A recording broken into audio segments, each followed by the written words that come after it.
The fourth ordinary session of the Pan-African Parliament was suspended last week after it emerged that a staff member contracted COVID-19. Let's get more on this with SABC News foreign editor Sophie Mokoena. Very good afternoon to you. Some contestations taking place today. Please let us know what else is happening.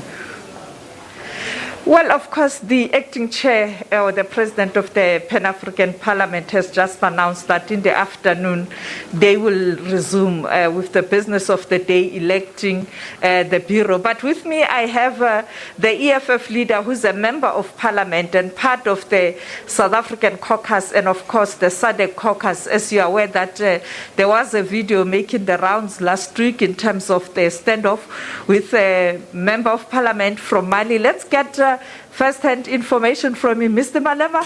Some saying it's ill-discipline. What was happening? Well, a member of Parliament from Mali has been misbehaving. He moved from his side to our side, started fighting with a Zimbabwean lady. From there, he came to me. Every time people disagree with Mali's position on rotation, he bangs tables. And he doesn't stop. So when I asked him to keep quiet so that we can listen, he started being aggressive and threatened to kill me. And I said, I won't do it here. I won't kill you here inside. I will kill you outside. So stop threatening to kill me inside Parliament. So it was a reaction. When a person says to me, I will kill you, I can't give him roses. I told him I will kill you. But Mr. Malema, as a reputable person, a member of Parliament in South Africa, a leader, particularly a young leader who has led an organization, launched an organization, many young people looking up to you, the use of words at times and the retaliation, is it necessary really? I'll kill him. He can't threaten me to kill, I'll kill him. And I'll repeat it anyway. No one threatens me. And you want me to be this leader or that leader when I'm being threatened. My life is more important than any other thing. I'll defend myself. I didn't go to where he was sitting. He has been bullying everybody here. He can't bully me. No one can bully me and threaten to kill me. I said to him, out of respect of this thing, I'll kill you outside. I won't kill you inside Parliament. I respect this house. And today he came to me. We smoked a peace pipe and everything. It's fine now because, it's heated moment. People say different type of things. But I didn't go to anyone. I didn't provoke anyone. I've been sitting on the same chair I've been sitting since I arrived here. And people come and do all types of things in an attempt to threaten us. Because the problem here is that the Western countries, especially those who speak French, are refusing to accept the principle of rotation. And when they disagree with you, they bully you and do all types of intimidation. They've been misbehaving throughout. And our delegation has been well behaved. Honorable Majola was there when the guy was threatening me. That's why Honorable Pemima Jodina comes running and reprimands him that you can't be saying the things you're saying. Because that's unparliamentary. So the person who started capturing the video captured it at the tail end, and that's what happens. There are no roses in a war, Sophie. When a person threatens your life, can you see how well built that guy is? When he says I will kill you, he means it. But you are also well built. I'm so tiny. I'm like, this guy is going to finish me, so I have to defend myself. But I accept. It was not supposed to be the way it was, and that's why when he came, I said, well, it's what under the bridge. The video is going viral on the continent because of your strong following on the continent, and perhaps to the youth on the continent who are looking up to you to give leadership in terms of how the youth on the continent should behave, but also how they should fight for justice on the continent. What is your message after this video? The youth must take no nonsense from anyone. I do that. I don't take nonsense from anyone. And I don't go around giving people nonsense. I don't provoke people. I don't do anything. You cannot bring nonsense to me, and I want me to accept it. The youth of Africa, it finds itself in this position because they've tolerated nonsense for a very long time, especially from the so-called elders who are ruling them in an autocratic manner, in a manner that if you disagree, you get killed, in an undemocratic manner where women and children are being raped in front of the people who are opposing the status quo as a way of punishing the opponents.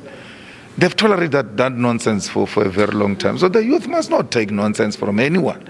They must always engage in a robust manner and only accept things that, will make progress and change their lives for the better.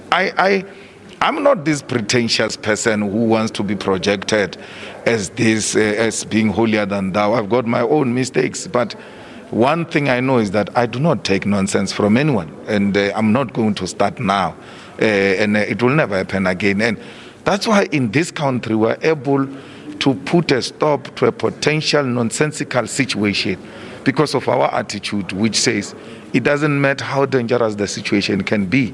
If it's not in the best interest of our people, we're going to deal with it. Mr. Malema, the tension between the Francophone and the Anglophone, it doesn't project a good image of the continent that is trying to unite. What is the problem? Why Africans can't speak in one voice, particularly on issues that are of interest to the continent? Well, you will know that the Francophonies are still admiring their colonizers. They still worship the symbols of France. Actually, they see themselves as French. And we have to do away with that. And we can't do away with it by being pretentious. Honorable Vanara from Namibia dealt with it decisively, that you Francophonies think that this parliament belongs to you, that we must only elect you, and if it's not your way, then it's a highway, and it must come to an end, because they see us as enemies, and we don't see them like that.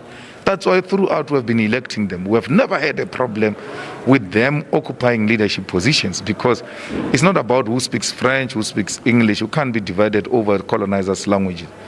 But they seem to be thinking that because of the numbers of their countries, they must have dominance over us, and they must serve in the best interest of what France requires them to do. So we're not going to accept that. And even if they win today, they should win knowing that their attitude is not going to unite this continent, because a rotational principle helps to unite the continent in a sense that every region feels it is part of this parliament. It's not here to just accompany other people. Its presence, its views, its mind is being valued. And because of that, they are now being recognized through occupation of positions of president. So we support Chief Charumbira from Zimbabwe to be the president. He has been acting president. He has held it together under difficult situation. But these guys don't see the sacrifice that Chief Charumbira has made because of the language superiority. Thank you so much, Mr. Malema. That was the Member of Parliament of the Pan-African Parliament, part of the caucus, the South African caucus, but also the SADC group, talking about the thorny issue of rotation of leadership, particularly at the highest level in the presidency of the Pan-African Parliament. And indeed, earlier on, I saw him and members of Parliament of South Africa taking pictures with members of Parliament from the ECOWAS region, from Mali and other countries. Yes, it looks like things have settled down, but I can tell you, watch the space at 2 o'clock. It's going to be heated, and watch SABC2, SABC channel 404, because we'll continue to bring you the snippets inside there. SABC News foreign editor Sophie Mugwena giving us an update from Pan-African Parliament there.